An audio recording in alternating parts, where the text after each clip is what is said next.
আপনার ওয়াইফকে প্রত্যেক মাসে হাত খরচের টাকা দিবেন। বইয়ের জন্য খরচ করলে আল্লাহ রিজিকে বরকত দেয়। বইয়ের জন্য খরচ করলে আল্লাহ আপনার রিজিকে আরো বেশি সচ্ছলতা দান করে। বইয়ের জন্য খরচ করলে আল্লাহ আপনার জীবনটাকে একদম বরকত দ্বারা ভরপুর করে দিবে। সুবহানাল্লাহ পড়ার সময় একজন ওয়াইফ আপনার কাছে অনেক কিছু চাইবে না, ও চাইতে পারবে না। সমাজ, বাস্তবতা, সোসাইটি, কালচার, সিচুয়েশন অনেক কিছু বুঝে সে আপনার কাছে অনেক কিছু চাইবে না। আপনি আপনার সাধ্য অনুযায়ী আপনার ওয়াইফকে প্রত্যেক মাসে হাত খরচের টাকা দিবেন। কম হোক, বেশি হোক, মিডিয়াম হোক, as much as you can provide. যা আছে তা দিবেন। 1000 দিবেন, 2000 দিবেন, বড় লোক আপনি 10,000 দিবেন।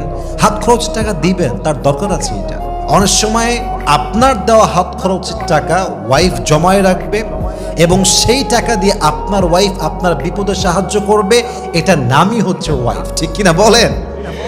তা আপনি যদি আপনার ওয়াইফকে হাত খরচের টাকা দেন, এটা আপনার জন্যও লাভ, তার জন্যও লাভ। কখন কোথায় লাগবে, কেমনে লাগবে, এটা কে জানে। অতএব ব্যক্তিত্ববোধ হচ্ছে দিবেন, কারণ আপনার ঘরে আসার পূর্বে সে তার বাবার রাজকন্যা ছিল, আর তার বাবা তাকে এত কিছু দিয়েছে যা তাকে বলতে হয় নাই, তার বাবা নিজের থেকেই দিয়ে দিয়েছে, ঠিক কিনা বলেন? এটা খেয়াল রাখবেন। হাত খরচের টাকা দিবেন বউকে।